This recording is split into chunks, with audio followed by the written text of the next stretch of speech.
All right, so we're back with part 2 of building the Rolling Thunder cigar box guitar. So what I've done here, you'll notice I've got a little marking there, marking there, marking there, marking there. There's my 12th fret position, and then 15, 17, 19. So what I like to do is I use this, and I find about 11.5 mil. What I'll then do is I use the center. See that little center piece right there? There it is. That bit. That's the center. And I'll use that to actually mark the dots. Now I've decided on this one, quite often I'll use screws to put those positions in, but I'm going to go a little frou-frou today, and I'm going to put in some mahogany dot markers in this neck, and I'll show you what that looks like in a second. So as you can see, I've used my trusty hole punch to punch out where I'm going to be drilling the holes for those dot markers, and I will be using one of these drill bits, these center drill bits, and that way it'll make a nice clean hole when I drill it, and I'll be able to pop those little timber markers in. Now I've done a video before, so check back in the videos of the cigar box guitar builder, and you'll see a little trick on how to actually use scrap timber as dot markers. That's an idea that I took from Mike Snowden for one of his old videos. So just paying credit where credit's due. As you can see, this drill bit makes for very, very, very clean and quite accurate drill placement, and it's very, very neat and clean on the entrance to the timber, because that little piece there, let's see if we can get into focus here, finds the center and then cuts around and scores around before it goes in. You notice I've got this depth marker, which never comes off. And that's how far down into the timber I'm actually drilling. Now, as you can see here, I've used this scrap piece of mahogany, and I've used that piece, which I got from Stuart McDonald, to actually bore out these pieces. I'm doing this one-handed, people. Holding a phone with one hand. There we go. Here we are. And there's our little magic bit there. Right there. Little bullet. And that is going to get glued into there. Alright, so here is the fretboard done. So we've got some mahogany dot markings here on the Ranty fretboard. And on the side, we've got little 1.5 mil position dots. It's really cute. I just need to buff that one just a tiny bit. Now, next step for this neck will actually be giving it a few coats of oil. That's my favourite part of the build process. Look at that lovely tung oil. Bringing up all the beautiful grain in the timber. Now that's come up. Absolutely beautiful. So it's going to take a few coats of tung oil, so we'll be back later with more. All right, so now we're at the stage where we've got the box, the neck's been oiled, and it's ready for the box. So what we've done here is we've found our center line using our centering ruler with the 0 in the center. And again, just taking you through this, find our center, which is just here.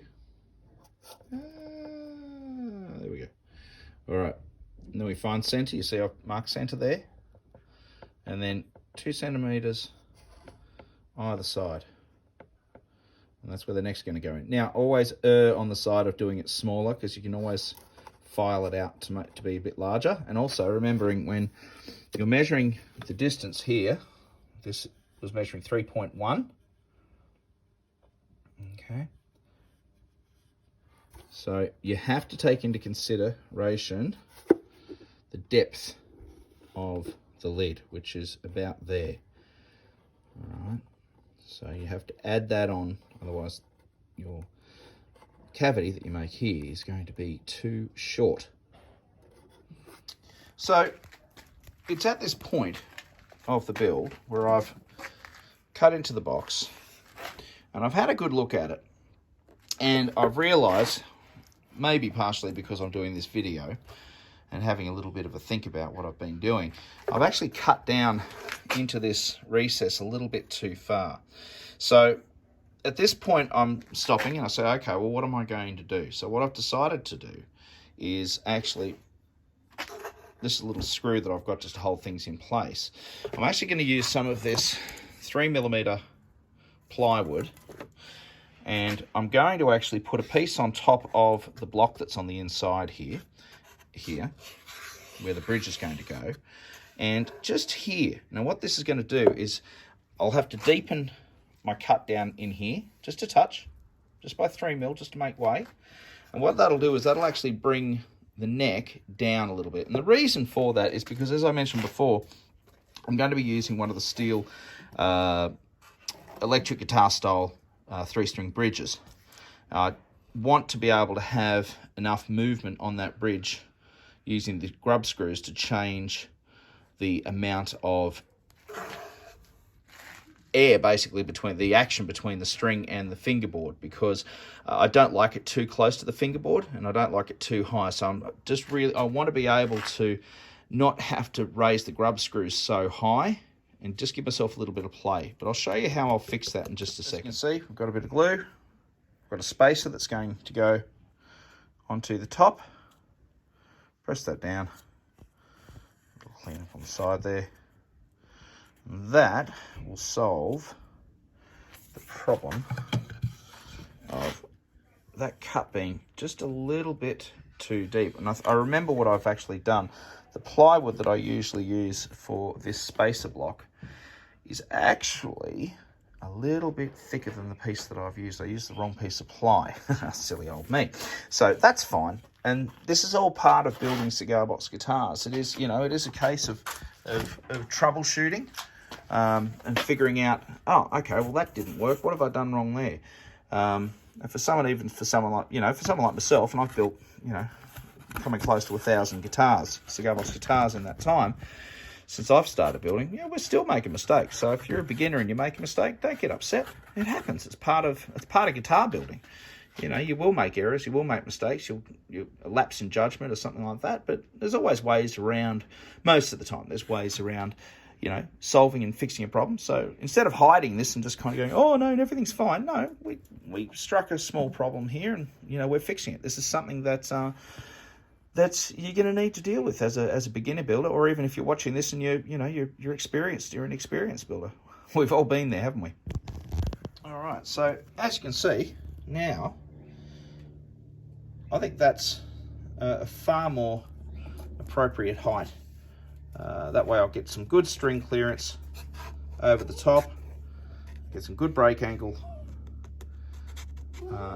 over the nut, and I'll give myself a little bit of room in there, and I think that is going to be absolutely crackerjack. Now that's a nice height. I think it's a much more appropriate height for this guitar. I've got my meter ruler out, and I'm using my meter ruler, as you've seen in a previous video, to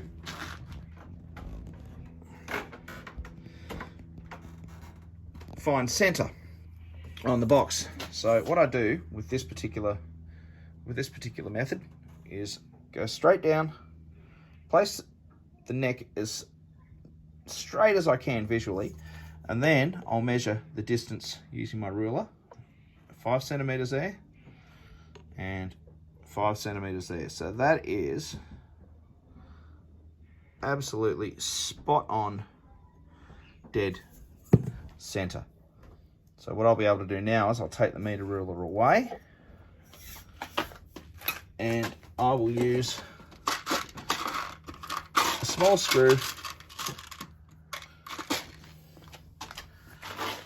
and what I'll do, I'll actually use just this small screw at the moment just to start me off, and I'm going to hold that. I want to hold the neck in place just with this screw. So nothing's glued in. I'll be able to, in a minute, I'll be able to pull the whole guitar apart again, so that I can actually drill for the sound hole in the center, and also put in the pickup cavity. And once that's done, it's pretty much just down to now it'll simply be down to final assembly. The box has been painted in clear. It's already had a clear coat. I've already put a stain on the top, so that's all done. The neck's lovely and straight. So now pretty much we're just going to start getting the box ready now to actually do the cavities and find center. But we found center here. Let's keep going. All right. So what I've done, I found my center. You see, I've just put that little temporary screw in. Nothing's glued in yet. But what I've done, just to make life easier for me, because this will all come out again, it'll all get pulled out again. I've just used a pencil and scored around. It just makes it easier again, just to eyeball, so that when I'm putting the strap button in there, I'm not going to be guessing where the hole is. So I can pretty much line it up, make life easy. The next step will be to drill the holes for the bridge. So we'll have to get the bridge out and our meter ruler. I'll use my block. Get that out of the way. My desk is starting to become a bit messy, which bothers me a touch. So we're just going to level that out a little bit. You can see it's really starting to come together now. All right, and here you can see I've got my trusty meter ruler again, and I've used it again to find center.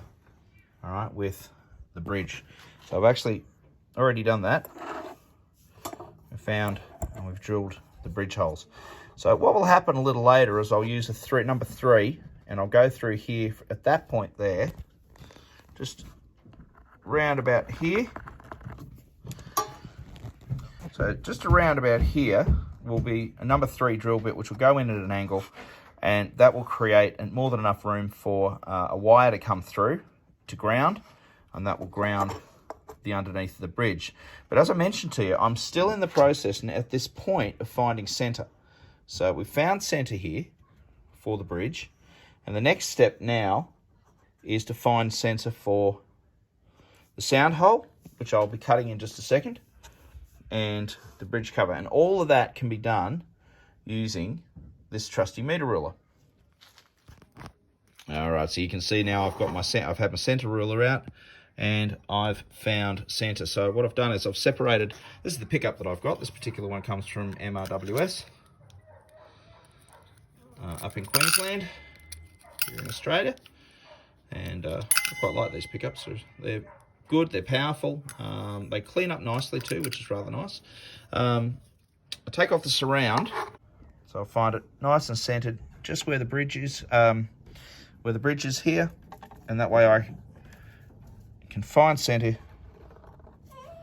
and draw. Now what I like to do to find center is, I'll just show you here, I'll use this trusty little beastie. I'll just run it up, just make sure it's sitting nice and flush with the side of the box, just to keep things nice and square. And again, with the sound hole cover, I'm using this particular one here, and this sound hole cover I actually got from the Reject Shop, which is like a discount store here in Australia. And again, I found center using the ruler, centered that there, and I'm going to be using this one here to cut the sound hole, and this trusty beastie to cut out the cavity for the pickup. All right, now you can see I've cut out the cavity. I've pulled the neck out so that the whole guitar's come apart again. So the whole idea of putting everything together in the first place was to find center. So all we're doing now is basically drilling the holes and getting things ready for final assembly now. So at this point, I'll find center. Got a clamp there holding this.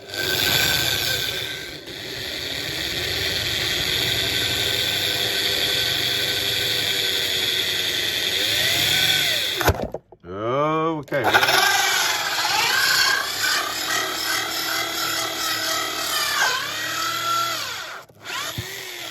we're through. There we go. That's good fun. See, power tools, good fun. Woo. All right. So we'll get in now with some sandpaper and give all of this a clean up, and we'll glue in. We'll glue in the sink strainer into place.